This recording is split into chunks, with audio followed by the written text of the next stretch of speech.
ஒரு habitual offender ஒருத்தர் இருக்கார். அவர் பேர் ஜார்ஜ் பொன்னையான்னு பேர்.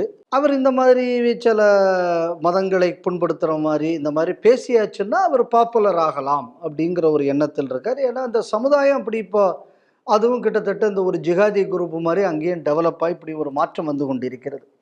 இப்போ அவர் என்ன சொல்கிறார் பாருங்க இந்த வீடியோவில். நீ மதம் பரப்புறாங்கன்னு RSS காரங்க சொல்லி நாங்க பரப்பிட்டு தான் இருப்போம். வா என் கோயில்ல வா, என் ரெக்கார்ட பாரு, வருஷம் எத்தனை இந்துக்களுக்கு நான் ஞானஸ்நானம் கொடுத்திருக்கிறேன், உனக்கு ஜெராக்ஸ் காப்பி எடுத்தாரேன் பாரு. எத்தனை பேருக்கு ஞானஸ்நானம் கொடுத்தேன்னு எங்கிட்ட லிஸ்ட் இருக்கு, வேணா ஜெராக்ஸ் எடுத்துட்டு போங்கிறாரு. ரொம்ப சந்தோஷம். ஜார்ஜ் பொன்னையா அவர்களுக்கு என்னோட ஒரு வேண்டுகோள் என்ன அப்படின்னா, தமிழ்நாடு முழுக்க இருக்கிற எல்லா சர்ச்சில் உங்கள் ரெக்கார்டில் யார் யாருக்கெல்லாம் ஞானஸ்நானம் கொடுத்தேங்கக்கூடியதை பகிரங்கமாக பொய் புழுகு இல்லாமல் இன்றைக்கி உங்கள் சர்ச்சு வெளியிட வேண்டும்னு நான் கேட்டுக்கிறேன். அதுக்கு நீங்கள் கண்டிப்பாக உதவி செய்வீர்கள். ஏன்னா நீங்கள் தான் இவ்வளோ பெரிய வீரமாக பேசியிருக்கீங்களே, நீங்கள் அதை வெளியிடுறீங்களான்னு நாம் பார்ப்போம். அந்த லிஸ்ட்டில் எத்தனை பேர் இன்றைக்கி வந்து ஹிந்து எஸ்சி அப்படின்னு கோட்டாவை போட்டு வேலைக்கு சேர்ந்துருக்காங்க அப்படிங்கக்கூடியதையும் சேர்த்து வெளியிட்டீங்கன்னா ரொம்ப நல்லது. அப்படி இல்லாட்டா பரவாயில்ல, நீங்கள் இந்த லிஸ்ட்டை மட்டும் தாங்க, நாங்கள் என்ன செய்கிறதுன்னு நாங்கள் பார்த்துக்குறோம். இப்போ என்னோட ஓப்பன் சேலஞ்சு ஜார்ஜ் பொன்னையாவுக்கு என்ன ஜெராக்ஸ் செலவாகுமோ அந்த செலவை நான் ஏற்றுக்கிறேன். எல்லா சர்ச்சில் இருக்கக்கூடிய ரெக்கார்டையும் பகிரங்கமாக ஜெராக்ஸ் எடுத்து ஜார்ஜ் பொன்னையா எனக்கு தரணும். இந்த சவாலுக்கு ஜார்ஜ் பொன்னையா தயாரா? நம்மளை பொறுத்தளவில் நம்ம என்ன நினைக்கிறோம் அப்படின்னு சொன்னால், சமயம் என்பது ஒரு மனிதனை சமைப்பது, இது நம்மளோட நம்பிக்கை. அதனால தான் நம்ம என்ன நினைக்கிறோம்னா, மிருக நிலையிலிருந்து மனித நிலைக்கும், மனித நிலையிலிருந்து தெய்வ நிலைக்கும் ஒருத்தனை உயர்த்துவது சமயம், இது நம்பிக்கை. ஆனால் ஜார்ஜ் பொன்னையா என்ன பார்க்குறாரு அப்படின்னா, மதம்ங்கக்கூடியது விற்கக்கூடிய ஒரு கமாடிட்டின்னு பார்க்குறாரு. அப்போ ரிலிஜியனுக்குள்ள டெஃபினேஷன் வந்து வியாபார பொருள் அப்படின்னு சொன்னால், முதல்ல கிறிஸ்தவ மதம் ரிலிஜியனே இல்லைன்னு அவரே சொல்கிறார். இப்போ அவர் என்ன சொல்கிறாரு பாருங்க. நாங்கள் மதம் மாற்றி கொண்டுதான் இருப்போம். வா நீ பிள்ளைகளை எல்லாம் சேர்ப்போம், வா எங்க மதத்துல வா. ஐயா மார்க்கெட்டுக்கு போனா என்ன சொல்றான், மாங்காய் விற்கிறோம், இந்த மாங்காய் நல்லா இருக்கு, அந்த மாங்காய் நல்லா இருக்கு தானே.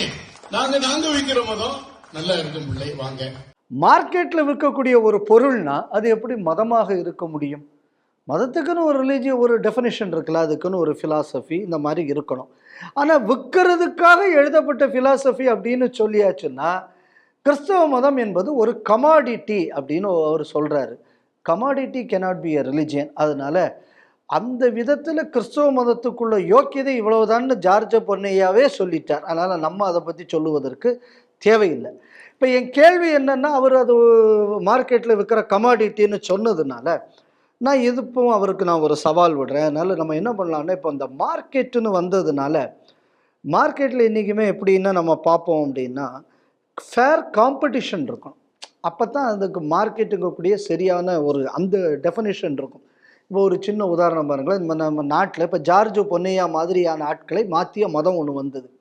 அது வளர்கிறதுக்கு காரணம் என்ன அப்படின்னு பார்த்தா, வெள்ளைக்காரன் ஒரு கம்பெனி கொண்டு வந்தான். அவன் வந்து ஒரு செட் பண்ணான் சில சட்டத்திட்டங்களில். அந்த சட்டத்திட்டங்களில் வந்து நம்ம உள்ளூரில் இருக்கக்கூடிய கம்பெனிகளால் கம்பீட் பண்ணக்கூடிய வசதி இல்லாமல் போன காரணத்தினால அந்த வெள்ளைக்கார கம்பெனி வளர்ந்து இந்த நாட்டை அடிமைப்படுத்தி அந்த அடிமைகளின் எச்சமாக இவர்கள் மாறினார்கள். இது இந்த நாட்டோட வரலாறு. அதனால் இப்போ இதை இப்போ ஃபேர் காம்படிஷனுக்கு நம்ம நாட்டில் வாய்ப்பு இருக்கா அப்படிங்கக்கூடிய கேள்வி வருது. அதனால் என்னோட அடுத்த வேண்டுகோள் ஜார்ஜ் பொன்னையாவுக்கு என்ன அப்படின்னா, எங்களுக்கு மதத்தின் அடிப்படையில் எந்த சலுகையும் வேண்டாம், எங்களுக்கு தனியாக ஸ்காலர்ஷிப்புன்னெல்லாம் வேண்டாம். ஸ்காலர்ஷிப் எல்லா ஏழை மாணவர்களுக்கும், எல்லா ஜாதி வாரிய எல்லாருக்கும் அந்த மாதிரியாக ஸ்காலர்ஷிப் கொடுக்கலாம், மதத்தின் அடிப்படையில் வேண்டாம். அதே மாதிரி பள்ளிக்கூடம் இந்த மாதிரி தொடங்குவதற்கு என்னென்னலாம் சலுகை கிறிஸ்தவர்களுக்கு கொடுக்கப்படுகிறதோ அதே சலுகைகள் இந்துக்களுக்கும் கொடுக்கப்படட்டும். அந்த மாதிரி ஒரு ஃபேர் மார்க்கெட் பிளேஸாக நம்ம இந்த நாட்டை ஏற்படுத்தியாச்சுன்னா, நம்ம அப்போ வந்து எந்த பொருள் விற்கிறது அப்படின்னு நம்ம பார்ப்போம். அதுக்கு எங்களுக்கு இந்த மைனாரிட்டி அந்தஸ்து வேண்டாம் அப்படின்னு சொல்லக்கூடிய தைரியம் ஜார்ஜ் பொன்னையாவுக்கு இருக்கா? ரெண்டாவது என்ன சொன்னார், நாங்களும் விற்கிறோம், வேணாம் நீங்களும் விற்றுக்குங்கிற மாதிரி அவர் பேசுகிறார். ரைட், நான் தயாராக இருக்கேன். நீ இந்த ரெண்டு விஷயம் இருக்கும், காசு கொடுத்து ஓட்டு வாங்கி ஜெயிக்கிற அரசியலும் இருக்கு, நியாயமாக அரசியல் பரப்புரை செய்து ஜெயிக்கிற தேர்தலும் இருக்கு. அதனால் காசு கொடுத்து ஜெயிக்கிற எலெக்ஷன் மாதிரி உள்ளது ஜார்ஜ் பொன்னியாவுக்கு உள்ளது. அதனால நம்ம என்ன பண்ணலாம் அப்படின்னா, பால் பொடி, பல்பொடி, அதுக்கு மாதிரி ஆடு வாங்கி கொடுக்குறேன், கோழி வாங்கி கொடுக்குறேன், பள்ளிக்கூடத்துக்கு அட்மிஷன் தரேன், வேலை வாங்கி தரேன், இந்த மாதிரி எல்லாம் இல்லாமல். ஏன்னா சமயம் என்பது மனிதனின் ஆன்மா சார்ந்தது, அது பொருள் சார்ந்ததல்ல. ஏன்னா அவர் அதை மார்க்கெட்டுன்னு சொல்லிட்டார், அதனால் அவர் அதை வியாபாரமாக்கிட்டார். பரவாயில்ல, போட்டும். அதனால் நான் ஒரு ஓப்பன் சேலஞ்சு வைக்கிறேன். நீங்கள் பைபிளை கொண்டு வாங்க, ஹிந்து மதத்தில் இருக்கக்கூடிய நூல்களை நான் கொண்டு வரேன்.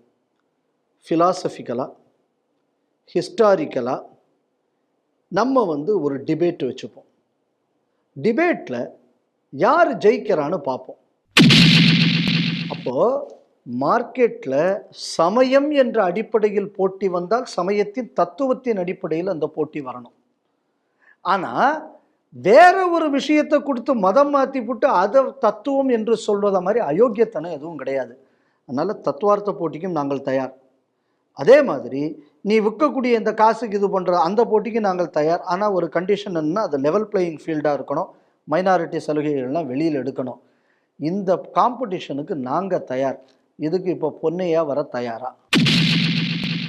இப்போ பாருங்கள், அதோட அவர் நிப்பாட்டில் இப்போ அந்த 7.5 அடி மனிதன் நம்ம ஸ்பீக்கர், அவர் பேர் அப்பாவுன்னு பேர், அவர் மதம் மாறினதுனால அவர் ஸ்பீக்கர் ஆனாராம்.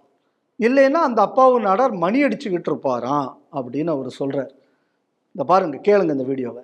படிக்கலாம், நல்ல பட்டங்களை பெறலாம், சபாநாயகர் ஆகலாம். அப்பாவு நாடார் சபாநாயகர் இல்லைன்னா இன்னைக்கு மணி அடிச்சுட்டு இருந்திருப்பார், இடை கணக்கு சொல்லிக்கிட்டு இருந்திருப்பார். அதுதான் எங்க மதம். நாங்க ரொம்ப பெருமைப்படுறோம். சரி, இந்த மணி அடிச்சு கலவரம் பண்ணக்கூடிய வரலாறு கிறிஸ்தவர்களுக்கு உண்டுங்கக்கூடியதை நான் ஜார்ஜ் பொன்னையாக்கு சொல்லிக் கொடுக்க வேண்டாம். வேணுகோபால் கமிஷன் ரிப்போர்ட்டில் நீதியரசர் வேணுகோபாலே சொல்லியிருக்காரு, மணி அடித்து ஆளை கூட்டி கலவரம் பண்ணவன் கிறிஸ்தவன்னு. அப்போ மணி அடிக்கிறதுங்கக்கூடியது யாரோட வேலை? ஹிந்துவோட வேலையா கிறிஸ்தவனோட வேலையாங்கக்கூடியதை அந்த மாவட்டத்திலே இருக்கக்கூடிய ஜார்ஜ் பொன்னையாவுக்கு நான் ஞாபகப்படுத்த வருவேன். ஏன்னா இதெல்லாம் செய்தவர் தானே அவர். ஆனால் பொய் சொல்கிற, வியாபாரத்துக்கு பொய் சொல்கிற ஒரு கூட்டம், அதனால் அது நம்ம பெரிய விஷயமாக எடுத்துக்க வேண்டாம். அடுத்தது என்ன சொன்னார் அவர்? நாடார் இன்னைக்கு ஸ்பீக்கர் ஆனதுக்கு காரணம் இவங்க கல்வி கொடுத்ததுனால தானா. விலைக்கு போயாச்சுன்னா அப்பா அம்மாவை கூட அடையாளம் காண மறுக்கக்கூடிய ஒரு அவலமான நிலையை இன்னைக்கு கிறிஸ்தவம் நம்ம ஜார்ஜ் பொன்னையாவுக்கு ஏற்படுத்தி இருக்கிறதுங்கிறதுக்கு இதையும் கூட ஒரு கிளாசிக் எக்ஸாம்பிள் இருக்கிறதுக்கு வாய்ப்பு இல்லை. அவருக்கு நான் ஒரு சின்ன, அவர் நாடார்னு அவர் சொன்னதுனால அந்த வரலாறை நான் சொல்ல ஆசைப்படுறேன். நாடார் சமுதாயத்துக்கு வலங்கை உய்ய கொண்டாருங்கக்கூடிய பட்டயம் இருக்கிறது. இது முதல்ல அவர் புரிஞ்சுக்கணும். ஏன்னா அவர் கன்னியாகுமரி மாவட்டத்தை சார்ந்தவருங்கிறதுனால அவர் இதை தெரிந்து கொள்ள வேண்டும்னு நான் ஆசைப்படுறேன். இன்னும் சொல்ல போயாச்சு அப்படின்னு சொன்னால், தஞ்சாவூர் மாவட்டம் திருவிடைமருதூரில் ஒரு செப்பு பட்டயம் இருக்கும். அதில் சோழ மன்னனுக்காக வரியை வசூல் செய்த அந்த வேலையை இவர்கள் பார்த்தார்கள். இவர்கள் இன்னும் சொல்ல போயேன்னா பிராமணர்களுக்கு தண்டனை கூட கொடுத்தார்கள். பட்டயம் இருக்கு. இந்த தஞ்சாவூர் போகிற வழியில் செங்கிப்பட்டின்னு ஒரு இடத்துல ஒரு டோல் வரும். அந்த அடையாளத்துக்கு சொல்கிறேன். அந்த செங்கிப்பட்டி பக்கத்தில் ஒரு கோட்டை இருந்தது. அப்போ துலுக்க படையெடுப்பு இந்த நாட்டில் வரும்போது அங்கே ஆண்டு கொண்டு இருந்த ராஜா நம்மளால் ஒன்றும் பண்ண முடியாது, சரண்டராறேன் அப்படின்னு சொன்னக்கூடிய நேரத்தில், உயிர் போனாலும் நாங்கள் வேணால் தற்கொலை பண்ணி வேணாலும் சாவோமே தவிர நாங்கள் அடிபணிய மாட்டோம் என்று சொன்னவர்கள் நாடார்கள். அந்த அந்த ராஜாவின் தளபதிகளாக இருந்த நாடார்கள். இது எல்லாம் என்னன்னா, நாடார்கள் ஆண்ட பரம்பரை என்பதற்கான அடையாளம். ஆனால் இவர் சொல்றாருல, இந்த வெள்ளைக்காரனுக்குள்ள கோர்ட்டு தான் நாடார்களை தீண்டத்தகாதவர்கள் என்று கிளாசிஃபை செய்தது. தர்மசாஸ்திரம் நாடார்களை தீண்டத்தகாதவர்கள் என்று சொல்லவில்லை, நாடார்களை தீண்டத்தகாதவர்கள் என்று சொன்னது வெள்ளைக்காரனுக்குள்ள கோர்ட். இப்போ கூட இடையில இங்கிருந்து இந்த ஊரில், எங்கள் ஊரில் பிறக்காத ஒரு தேவசகாயம் பிள்ளைக்கு புனிதர் பட்டம் கொடுத்தாங்க. இதை பற்றி ஏற்கனவே நம்ம ஆதாரங்களோட வீடியோ போட்டிருக்கோம். ஜார்ஜ் பொன்னையா கண்டிப்பாக பார்த்துருப்பாரு. அப்போ அந்த ஜார்ஜ் பொன்னையாவுக்கு ஒரு விஷயம் நான் இந்த இடத்துல நான் சொல்லிக்க விரும்புகிறேன். அதுக்காக வேண்டி இங்கேருந்து சில மந்திரிகள் எல்லாரும் இங்கேருந்து வேட்டிக்கனுக்கு போனாங்க, அந்த ஆளுக்கு புனிதர் பட்டம் கொடுக்கணுங்கிறதுக்காக. அப்போ இவருக்குள்ள ஃப்ரெண்டு தான் மனோ தங்கராஜன் ஒரு அமைச்சர் அங்கே கூட போகும்போது, நாங்கள் தோல்ச்சிலை கழகத்திற்காக நாங்கள் இது செய்ய போகிறோம். தோல்ச்சிலை கழகத்துக்கு உங்களுக்கு எந்த சம்பந்தமும் இல்லை. இன்னும் சொல்ல போனால் ஐயா வைகுண்டரை எலிமினேட் பண்ணணும்னு சொல்லி ராஜாவுக்கு லெட்டர் எழுதியவர்கள் உங்கள் கிறிஸ்தவர்கள். 3 லெட்டர் இருக்கு. 3 லெட்டருக்குள்ள பிரதி இருக்கு. வேணும்னா ஜார்ஜ் பொன்னையே என்கிட்ட வந்து அதை கேட்டு தெரிஞ்சுக்கிட்டு, அந்த 3ம் உங்கள் சர்ச்சுகளில் தான் நீங்கள் ப்ரிசர்வ் பண்ணி வச்சுருக்கீங்க கூடியதை நான் ஞாபகப்படுத்துகிறேன். அதனால் உங்களால் நாடார்கள் உயர்ந்தார்கள் அப்படிங்கிறதையும் கூட உங்களால் தான் நாடார்கள் தாழ்ந்தார்கள். இதுதான் வரலாறு. இன்னும் சொல்ல போயாச்சுன்னா கன்னியாகுமரி மாவட்டத்தும் தவிர திருநெல்வேலி, தூத்துக்குடி மாவட்டத்தெல்லாம் கூட நாடார்கள் எண்ணிக்கை அதிகம்தான். ஒரு வரலாற்று உண்மை என்ன அப்படின்னு சொன்னால் 1836 தான் மெக்காலே கல்வித்திட்டம் இந்த நாட்டுக்கு வருகிறது. அதுக்கு முன்னாடி இங்கே உள்ள கல்வி நிலை எப்படி இருக்குங்கிறதுக்காக ஒரு சர்வே 1820களில் நடத்தப்பட்டது. தாமஸ் மன்ரோங்க கூடியோர் இப்போ மெட்ராஸில் இங்கே இருந்தார். அவர் காலத்தில் தான் அந்த சர்வே நடத்தப்பட்டது. அந்த சர்வேயோட முடிவில் பிராமணர்களை விட வேற ஒவ்வொரு சமுதாயத்தினர்கள் தான் அதிக பள்ளிகளில் படித்தார்கள். இன்னும் சொல்ல போனால் 1,00,000 பள்ளிக்கூடத்திற்கு மேல் இங்கே இருந்தது. இன்னைக்கு கூட அவ்வளவு பள்ளிக்கூடம் தமிழ்நாட்டில் கிடையாது.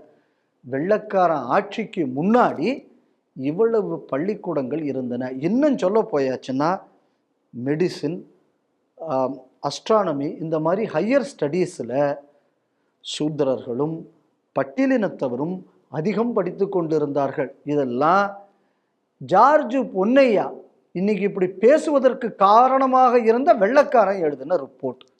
இன்னொன்று சொன்னார், எங்கிட்ட வாங்க, நாங்கள் பள்ளிக்கூடம் திறந்து தரோம், படிக்கிறோம்னு இவங்க சொல்கிறாங்க. படிப்பு நீங்களாக கொடுத்தீங்க. அரசாங்கம் குடு படிப்பேன்னு சொல்லும்போது அந்த படிப்பை வேண்டாம் என்று சொன்னது ஜார்ஜ் பொன்னையா கூட்டம். உங்கள் கேத்தலிக்கு சோனியா காந்தி ஆட்சி நடக்கும்போது தான் ரைட் டு எஜுகேஷன் என்பது கொண்டு வரப்பட்டது. அப்போ மைனாரிட்டி இன்ஸ்டிடியூஷனுக்குள்ள பள்ளிக்கூடத்தில் நாங்கள் வந்து அரசாங்கம் பணம் கொடுத்தால் கூட கல்வி சொல்லிக் கொடுக்க மாட்டோம்னு சொல்லி கோர்ட்டில் போய் ஆர்டர் வாங்கி இந்த நாட்டு மக்கள் படித்து விடக்கூடாது என்று வேலை செய்தது நீங்களா கல்வி கொடுத்தீங்க? கன்னியாகுமரி மாவட்டத்தை சேர்ந்தவர் இவருங்கிறதுனால, அதே மாவட்டத்தை சேர்ந்தவன் நாங்கிறதுனால இன்னொரு வரலாறு கூட இவருக்கு சொல்றதுக்கு நான் ஆசைப்படுறேன். கன்னியாகுமரி மாவட்டம் வந்து திருவிதாங்கூர் சமஸ்தானத்துக்குள்ளே வரும்போது திருவிதாங்கூர் மன்னர் கம்பல்சரி ஃப்ரீ எஜுகேஷன் கொண்டு வரார். கம்பல்சரி ஃப்ரீ எஜுகேஷன் அவர் கொண்டு வந்த நேரத்தில் கல்வி கொடுக்க முடியாதுன்னு சொல்லி ஸ்கூல்ஸை வந்து கவர்மெண்ட்டிட்ட சரண்டர் செய்தது கிறிஸ்தவர்கள். உங்கள் கிறிஸ்தவ எஜுகேஷன் எல்லாம் பற்றி ரிசர்ச் பண்ணி ஒரு பிஹெச்டி ரிசர்ச் ஒருத்தர் பண்ணினார். அவருக்குள்ள பேப்பர் லண்டன் இதிலிருந்து அப்லோடு பண்ணியிருக்காங்க. தயவுசெய்து பொன்னையா அவர்கள் அதை படிக்கவும். அதனால் ஆண்ட பரம்பரையாக இருந்த நாடார்களை தீண்டத்தகாதவர்கள் என்று மாற்றியது நீங்கள். இன்னும் சொல்ல போனால் அந்த சமுதாயத்தின் புரட்சியாளராக இருந்த ஐயா வைகுண்டரை கொல்ல வேண்டும் என்று ராஜாவுக்கு கடிதம் எழுதியதும் நீங்கள். இன்னும் சொல்ல போயாச்சுன்னா சமுதாயத்தில் ஏழை மாணவர்கள் படித்து விடக்கூடாது என்பதற்காக ஆர்டிஐ அமல்படுத்த மாட்டோம் என்று சொன்னதும் நீங்கள். இதை வச்சுக்கிட்டு இப்படி பேசுறதுக்கு எப்படித்தான் வாய் வருதோ தெரியல.